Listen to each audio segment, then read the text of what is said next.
Hello, boys and girls. Today in writing, we are going to be kind of wrapping up our plan for our story. Okay, so we started by taking something that had already happened to us, and then we created a character that would go into that story and a setting where the character would make sense fitting in. And then yesterday we made sure that we had a problem. And a lot of our stories naturally have problems. Mine did. So that's great. And I hope you came up with a good problem for your story. So I'm going to be taking my information and I'm going to be putting it in this graphic organizer to help me come up with a good plan for my story. I'm also adding events today. I'm going to make sure that I tell my story and I have at least 3 events and a solution, okay? Because if we think back to the story elements with the roller coaster, right? Stories have characters, settings, and they have something that happens in the beginning, the middle, and the end, and the solution is usually somewhere there in the end, and the problem is usually somewhere in the middle or close to the beginning. So let me fill this out. I'm going to kind of scooch you up a little bit closer here so you can see my graphic organizer. But I might even take it off and then stick it back up. But it goes like this. It's got a hand because a lot of the time when we tell a story, or even if we retell a story, we can use our hand. So we talk about this story is about, and we use our thumb, and there's the character, and where it was, and then this happened, and this happened, right? And the problem usually happens somewhere in there, and the solution is down here at the bottom. Okay, so I'm just gonna fill this up with everything that I've done so far. I'm gonna try to keep getting it so you guys can still kind of see. I'm gonna use a dark marker so you can see. All right, so remember my story is about the lost dog. So that is the problem, that a lady lost her dog, okay? So I'm gonna write that down. A lady lost her dog. That was my problem, okay? The character in this story that is going to help find the dog, remember that's one that I made up. It's not really what happened in my story, like in my real life thing that happened, but I made up that an owl instead of Mrs. Kimmel is going to help find the lost dog.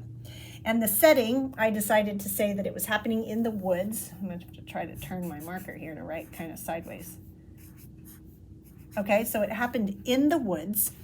Now I need to kind of think about the events, and I'm going to say it out loud before I do the writing because I want to make sure I have everything I need to say. And I might not have all the details on here right now. I just need to make sure I have like big steps. Like maybe I can add some details in a little bit later.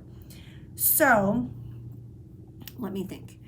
First, there was a storm. Remember how I told you my story about what happened yesterday? Like I told you the whole story about how it really happened in real life. Okay, so now I'm going to retell it and think through. I'm going to do all my thinking right now in front of you so you can see how my brain works, okay? Let's see.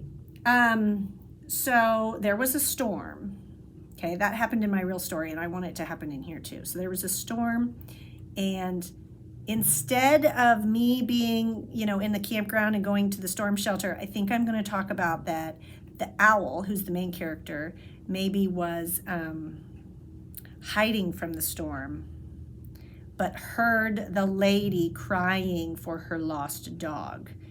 Okay, so I'm changing my story a little bit. Do you see how I'm changing it? And then the storm goes away, and the owl decides, because he can still hear the lady crying, the owl decides to go flying and look for the lost dog in the woods. And then he looks, all night, but in the morning, he finds the dog kind of walking out of the forest. See, now that part really happened, but it was me that found the dog, not the owl, right? So I'm changing the story because I'm making it fiction.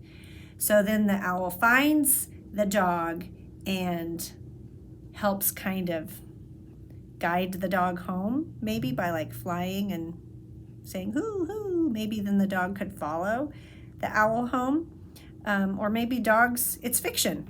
It's fiction. The dog and the owl could actually talk to each other, couldn't they?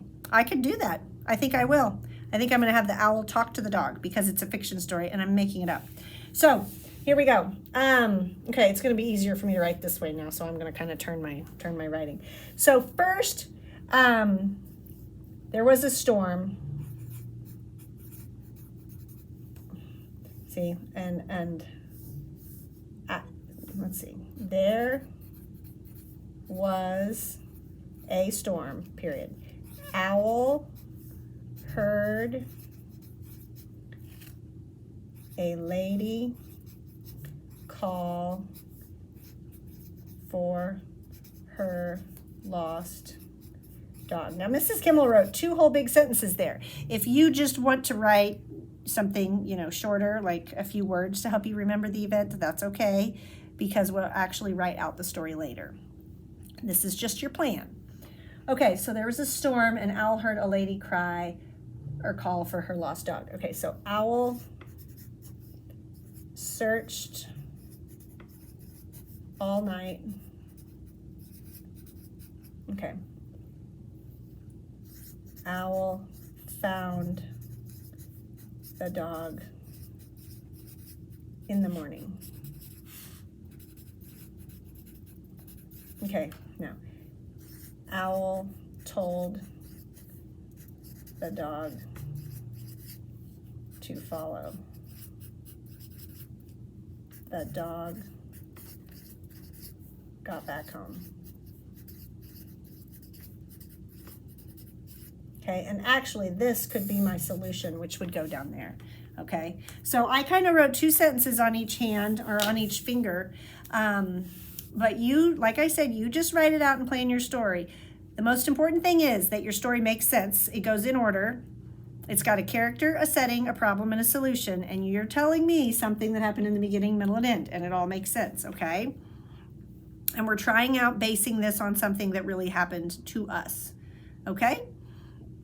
So fill out your graphic organizer today with your plan. And then tomorrow we will maybe start writing it out a little bit or planning the beginning, because we want it to have a strong beginning. So Mrs. Kimmel's still thinking about how we're going to do the next step. But fill out this for me today, and I would do it on paper so you don't lose track of it, and then take a photo of it. So I will email this page out also, okay?